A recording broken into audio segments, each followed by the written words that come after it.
और ब्रेक के बाद आप सभी का एक बार फिर से स्वागत है। आपको सीधे लिए चलते हैं कर्तव्य पथ, जहां अभी सीधी तस्वीरें फ्लाई पास्ट की आप देख रहे हैं। इंडियन एयरफोर्स और उसकी ताकत को आप विटनेस करते हुए नजर आ रहे हैं। कर्तव्य पथ की यह सीधी तस्वीरें, जहां हैरत अंगेज कारनामे और इंडियन एयरफोर्स की ताकत एक साथ। Formation led by Wing Commander Pinak Ashok Kute, along with Flight Lieutenant Anurag Mishra, Wing Commander Amol, along with Flight Lieutenant Sahaj Preet, and Squadron Leader Rahul Kishore, along with Squadron Leader Rohit Anand. The formation comprising one AIM-32, which is airborne from Air Force Station Chandigarh, while the Dorniers taken off today from Palam Air Base. AIM-32, a strong, rugged aeroplane with a mighty roar, is the workhorse of the Indian Air Force Transport Fleet. The Dornier इस formation में 41 squadron से आदर्श वाग के समय पर सहायता।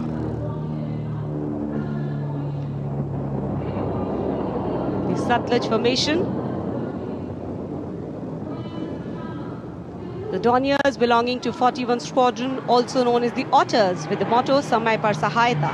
They have the unique distinction of being the only aircraft in the IAF with the role of air calibration of the IAF airfields.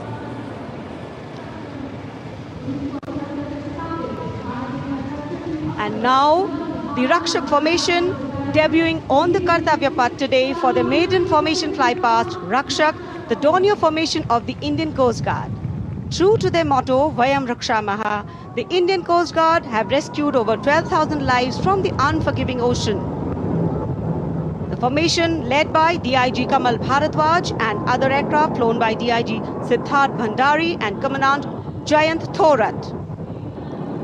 रक्षक formation राष्ट्रीय समर स्मारक के ऊपर से गुजरता हुआ। The Indian Coast Guard Dorniers capable of carrying out maritime reconnaissance, search and rescue, pollution response, maritime security, anti-piracy and assistance to fishermen at sea. And now the next formation, Arjun formation.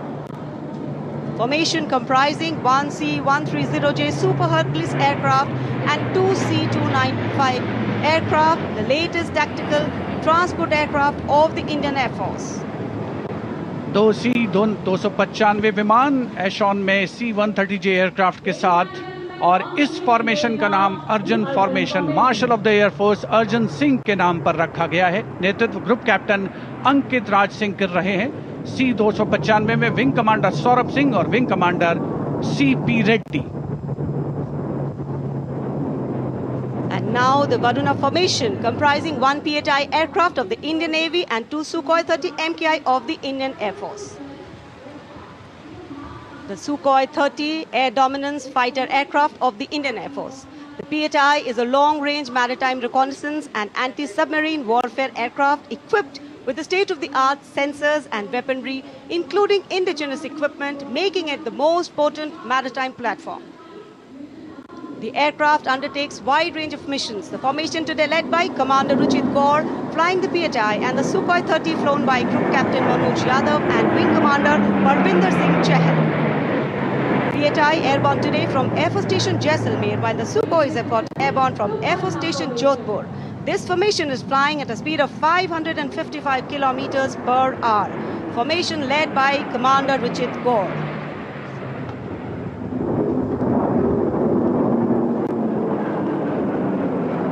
एक के बाद एक विमान हवा में उड़ान भरते हुए, आसमान को चीरते हुए भारतीय वायुसेना के शौर्य और साहस का परिचय। अब बारी है Beam formation.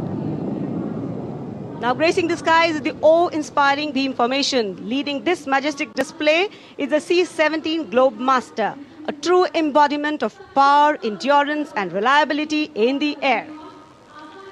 भीम फॉर्मेशन में एक C-17 और दो Su-30 विमान एशॉन स्टीमिंग फ्यूल में विक्ट्री फॉर्मेशन बनाते हुए दिख रहे हैं। ग्रुप कैप्टन समीप तेजावन के नेतृत्व में साथ में है ग्रुप कैप्टन ध्रुव कुमार और wing commander Sudeep P. Heavy lift transport aircraft C-17 taken off today from Air Force Station Hindon, while the Sukhois got airborne from Jodhpur. Formation flying at a speed of 555 kilometers. Led by Group Captain Sameep Nithawan, mentioned in dispatches. Sukhoi is flown by Group Captain Dhruv Kumar, Vayu Sena Medal, and Wing Commander Sudeep P.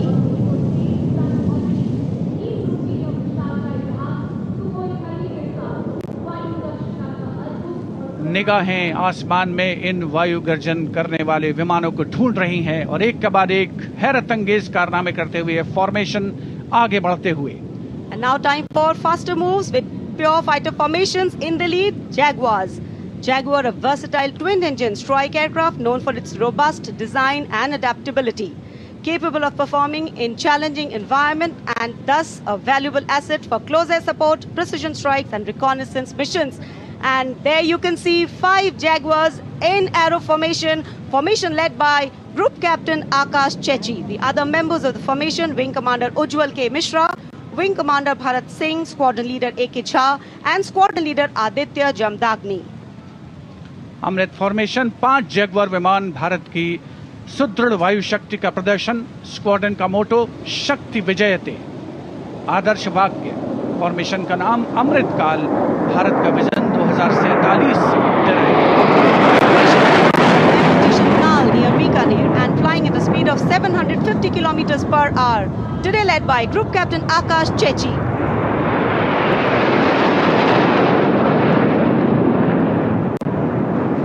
Marvel the choreography of power and precision, each jet being a symbol of the guardianship that keeps our sky sovereign and safeguard. उपस्थित जनसमूह विस्मित है, आह्लादित है, रोमांचित है, प्रसन्न है भारत की इस वायु शक्ति का अवलोकन करके। अमृत फॉर्मेशन के बाद अब बारी होगी वज्रांग फॉर्मेशन की। 6 Rafale, omnipotent fighter aircraft of the Indian Air Force. Undoubtedly, one could say that even the winds along the Kartavya path have stopped to stare at these Rafales.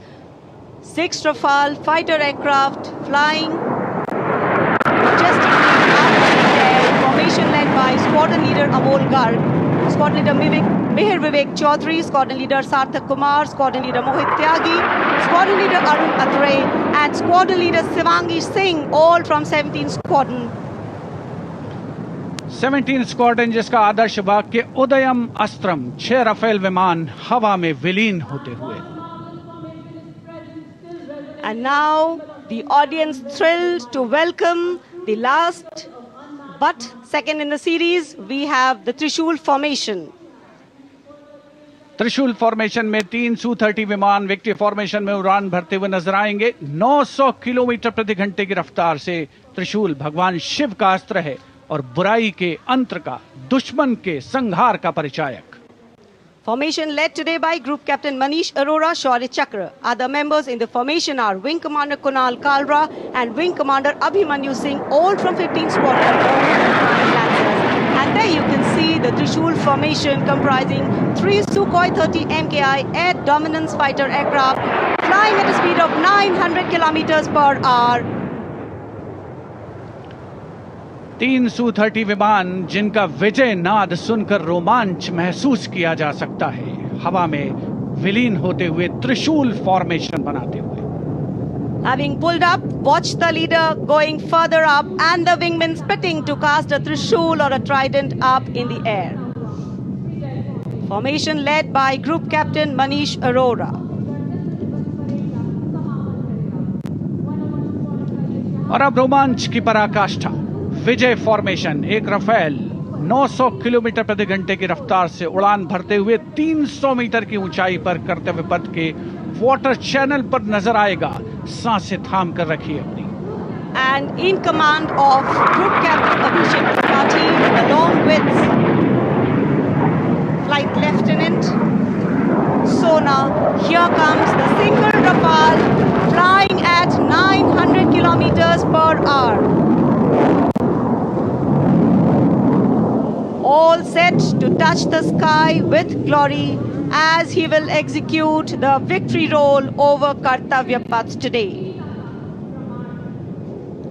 Known as the Falcons of Champ and Aknoor, flying with their motto, Anbhishya Bhedi or Seek to Destroy.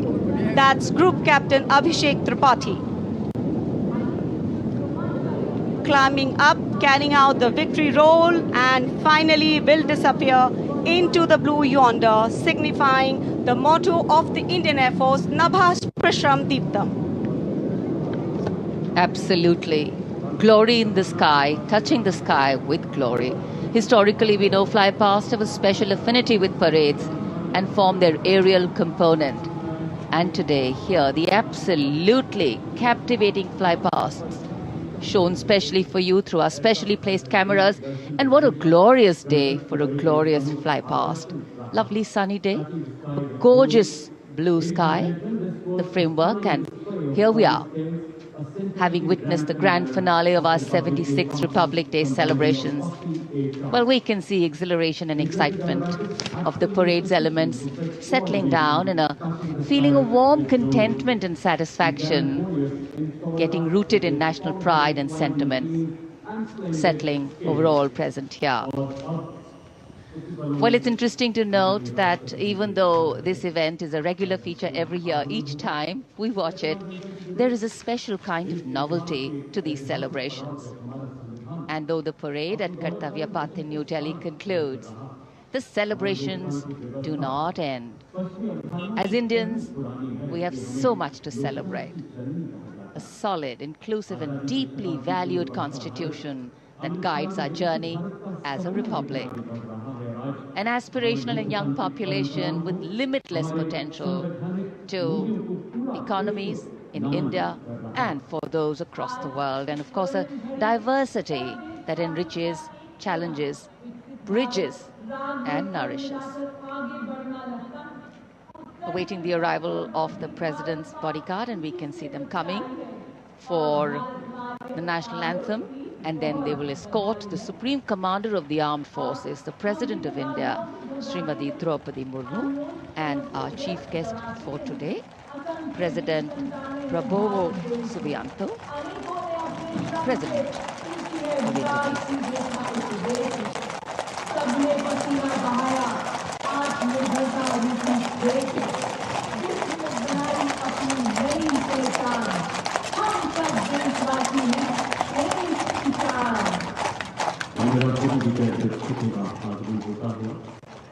एक बार हमारे शास्त्रों में गुरु को सूर्य पुत्र माना जाता है।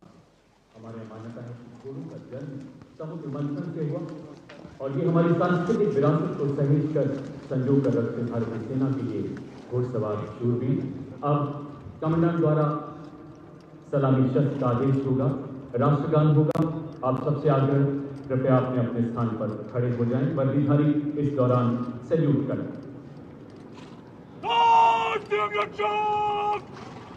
Salam alaikum. National salute. Madrid, back.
The nation extends a heartfelt gratitude to His Excellency. शानदार और भव्य समापन गणतंत्र दिवस समारोह का। आकाश में रंग बिरंगे गुब्बारे और संविधान के लोगो वाले बैनर्स ऊंचाइयों को छूते हुए संविधान के 75 वर्ष पूरे होने की भावना जीवंत और साकार होती हुई। Hundreds of balloons in the colors of the national flag rising in the sky. A beautiful blue winter sky welcoming them in its warm embrace.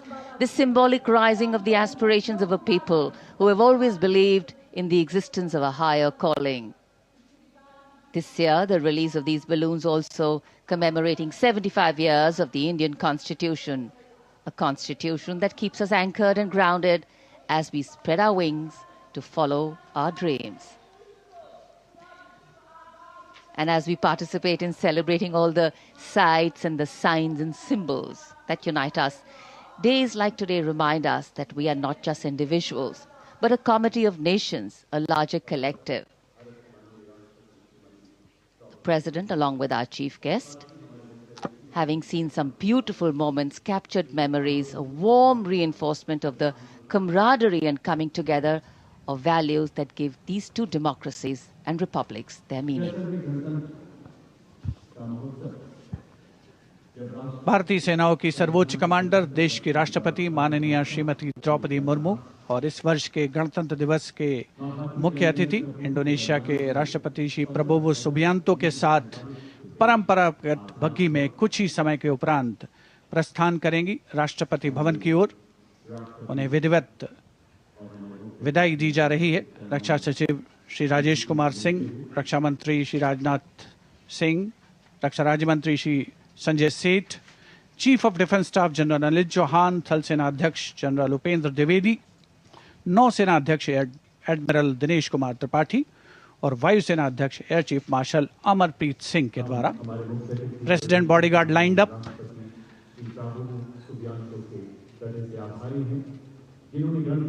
कर्तव्य पथ पर आज देश की सामरिक सैन्य शक्ति का प्रदर्शन हुआ।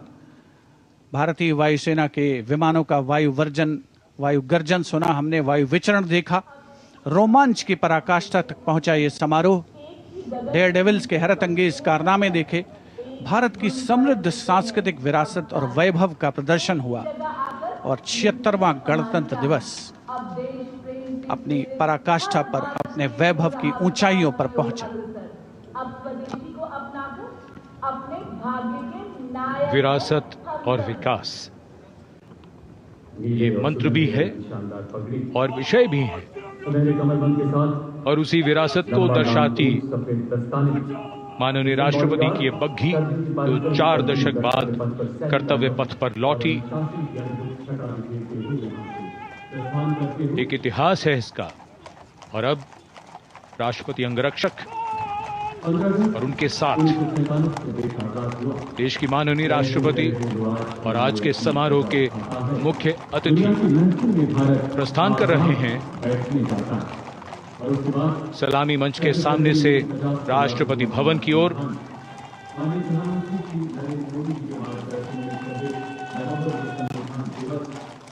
यहां दीर्घाओं में उत्साह। दर्शकों को आशा है कि माननीय प्रधानमंत्री उनकी दीर्घाओं के निकट जाएंगे और उनको माननीय प्रधानमंत्री को नजदीक से देखने का एक बहुत ही शानदार अवसर प्राप्त होगा। राष्ट्रपति अंगरक्षक समारोहिक दायित्व निभाते हुए आज के शानदार और भव्य गणतंत्र दिवस समारोह के बाद माननीय राष्ट्रपति को राष्ट्रपति भवन की ओर ले जाते हुए। In fact, today we can do much more than just observe tradition. Days like today bring us together as a people on whom rests the responsibility to rededicate, refine and repurpose our own individual efforts for nation building, to pull back from the rigor and humdrum of daily life and see what kind of a country are we building, to realign some of our individual hopes and dreams with that of the nation and collective hopes and dreams. Post the culmination of the parade here, we now see the departure of the Vice President of India from the city to Greece. विकसित राष्ट्र बनने की ओर अग्रसर भारत पिछले 10 सालों से उन्नति एवं उत्थान की जनभागीदारी और मानव कल्याण की ऐसी गौरव गाथा रच रहा है वो। Look at the miles we have covered, and of course, deep planning into the miles we have yet to cover, to bridge the divide, to bring in equity in all ways. And in fact, what we mentioned earlier, to bridge the divide is also what the Prime Minister is likely to do when he walks towards the enclosures to greet people from a closer vantage point.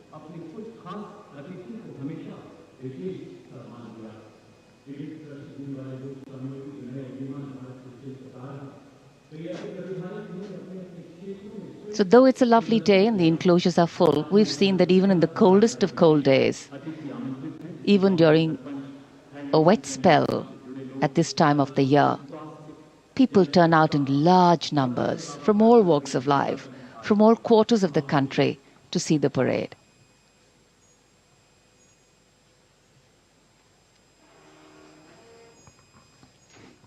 कर्तव्य पथ पर भव्य गणतंत्र दिवस की parade के उपरांत माननीय राष्ट्रपति महोदया का काफिला राष्ट्रपति भवन की ओर अग्रसर और माननीय प्रधानमंत्री महोदय उपस्थित जनसमूह में उत्कंठा है, उल्लास है, उमंग है, उत्साह है, उम्मीद है कि राष्ट्रपति महोदया के प्रस्थान के उपरांत माननीय प्रधानमंत्री महोदय जरूर उनके करीब आएंगे और आप देख सकते हैं उपस्थित जनसमूह के चेहरे पर मुस्कुराहट। उन्हें आशा है कि देश के सर्वोच्च नेतृत्व को अपने बहुत करीब, बहुत पास महसूस करेंगे आज के इस राष्ट्रीय पर्व के पावन अवसर पर। तो सुखोई, जैगुआर, रफाल, वायुसेना की ताकत, उसका एहसास और उसी के साथ तमाम संस्कृति और झांकियों का उल्लेख और उसका प्रदर्शन भारतीय गणतंत्र दिवस यानी गणतंत्रता दिवस के उपलक्ष्य में आज की यह शानदार प्रस्तुति जो आप कर्तव्य पथ से देख रहे थे उसका समापन होता हुआ और हमारे प्रेसिडेंट अब वापस राष्ट्रपति भवन की ओर अग्रसर कर चुके हैं। प्रधानमंत्री लोगों से मिल रहे हैं। हमारे साथ हमारे दोनों खास मेहमान लगातार बने हुए हैं। कलश साहब भी हमारे साथ बने हुए हैं, श्रीवास्तव साहब भी बने हुए हैं। श्रीवास्तव साहब, आपके पास आने के पहले एक बार कलश साहब के पास हो लाते हैं। कलश सर, अब देखिए, बात हम टूरिज्म की कर रहे थे, नागालैंड के ऊपर उसकी पर्सपेक्टिव आपके हिसाब से, नजरिए से उसकी हम कर रहे थे। उसके बारे में आप अगर कुछ ऐड ऑन करना चाहे। और एक बहुत ही important element Naga peace accord के रूप में भी सुनने को मिल रहा है, प्रोसेस में है, एक कहीं ना कहीं अलग स्टेट की बात, ये सारी चीजें, इसके ऊपर आपका क्या टेक है? सबसे पहले टूरिज्म पोटेंशियल जो नागालैंड में है उसके ऊपर हम बात करेंगे। मैंने पहले भी बताया था कि नागालैंड लैंड ऑफ फेस्टिवल्स है and festival of festivals hornbill festival है जो दिसंबर 1 से दिसंबर 10 तक हर साल मनाया जाता है। फेस्टिवल्स इतने हैं वहाँ पर, ट्राइबल फेस्टिवल्स के अगर चाहे तो हर महीने एक फेस्टिवल होता है जी, कभी कभी तो 2, बट ऑन एन एवरेज अगर हम ले तो एक फेस्टिवल हर महीने होता है। और फेस्टिवल अपने आप में अनूठा अनुभव आपको देगा क्योंकि जो ट्राइबल्स हैं, जो 16 मेजर ट्राइब्स हैं नागालैंड की, उनकी अपनी विशेषताएं हैं, उनके अपने शॉल्स हैं। जो मैंने अभी स्टॉल पहना हुआ है, ये डिफरेंट पैटर्न्स के आपको मिलेंगे डिफरेंट ट्राइब्स के, चाहे वो अंगामी हो, चाहे आओ हो, चाहे संगतम हो, बहुत सारे ट्राइब्स हैं वहाँ पर। उनके ट्राइबल डायलेक्ट्स हैं, उनकी एक कॉमन लिंग्वा फ्रैंका है जिससे वो बात करते हैं आपस में, नेगमीज जिसको कहा जाता है, जिसमें अंग्रेज़ी के भी शब्द होते हैं, हिंदी के भी शब्द होते हैं, आसामी, बंगाली, उड़िया सब मिक्स्ड होके ये नेगमीज बन जाता है। तो आउटसाइडर्स को बहुत मुश्किल इसलिए नहीं होती है कि वहाँ अंग्रेज़ी ज़्यादा चलती है, हिंदी भी बोल लेते हैं क्योंकि टीवी का इतना प्रभाव पड़ चुका है, सोशल मीडिया का इतना प्रभाव पड़ चुका है कि वो हिंदी समझते हैं, अच्छी तरह समझते हैं और हिंदी एक माध्यम बन गई है वहाँ भाषा की। इंफ्रास्ट्रक्चर वाइज अगर आप देखें तो वहाँ पर अच्छे होटल्स आ गए हैं, होम स्टेज बहुत अच्छे आ गए हैं, टेंट्स की व्यवस्थाएं बहुत हो जाती हैं, इसलिए बहुत अधिक मात्रा में लोग जाते हैं। यहाँ पर एक इशू है जिसको मैं ज़रूर अपने सब फोरम पर कहता हूँ कि नॉर्थ ईस्ट एक सब्सिडाइज्ड स्टेट है। कहने के लिए तो सब्सिडी मिलती है सरकार की तरफ से, लेकिन मेरा एक सुझाव है टूरिज्म को कैसे बढ़ाया जाए। जब तक कि अगर आप एयर फेयर को कम नहीं करेंगे बिल्कुल तो लोग का जाना बहुत कम हो जाता है, क्योंकि अगर आप कनेक्टिविटी देते हैं तो साथ साथ अगर आप सब्सिडी दें एयर फेयर में तो वो एक इंसेंटिव का काम करता है। अभी मैं थाईलैंड गया हुआ था तो वहाँ वीज़ा फ्री है, आपको वीज़ा का पैसा नहीं लगता है, तो एक बहुत इंसेंटिव की तरह वो काम करता है।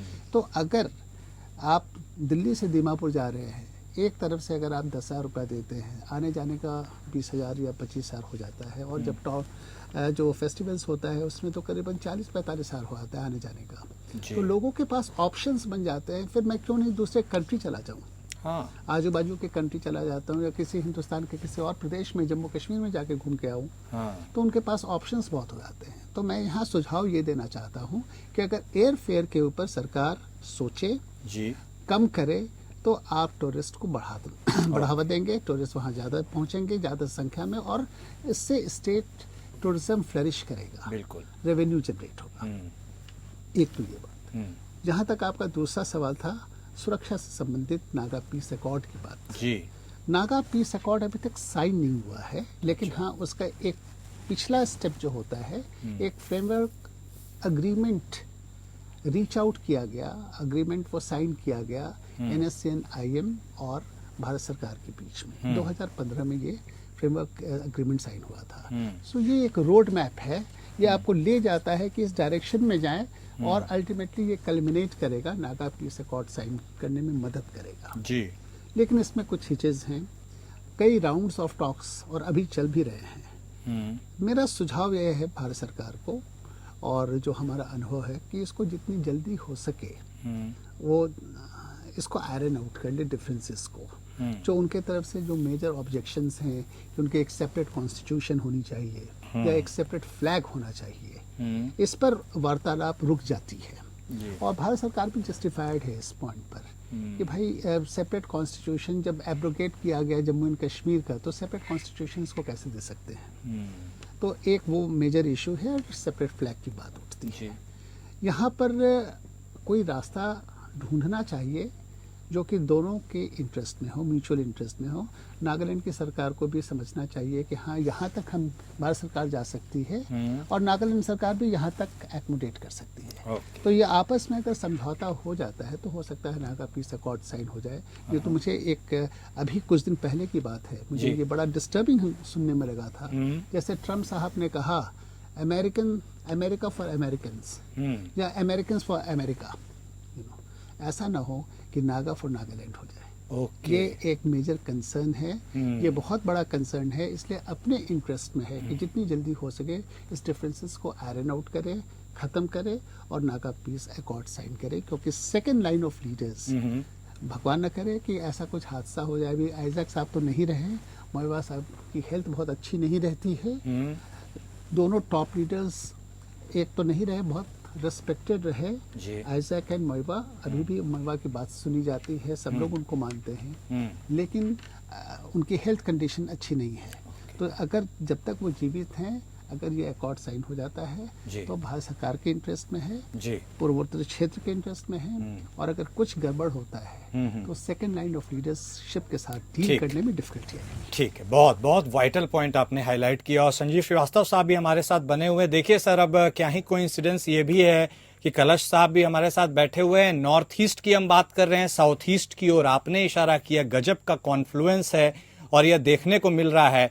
ऐसे में आज जब गणतंत्र दिवस के अवसर पर भारत ने अपनी ताकत को दिखाया है, हम एक ऐसे जंक्चर पर खड़े हैं, प्लैटिनम जुबली हम मना रहे हैं। ऐसे में वे अहेड, अब आगे हमारी क्या रणनीति होने वाली है, आगे हम अपनी जो संगठित शक्ति है इसको और कैसे प्रोजेक्ट करने की दिशा में आगे बढ़ रहे हैं, और आज के इस टोटल सिनेरियो को लेकर आपका भी एक क्लोजिंग टेक सर।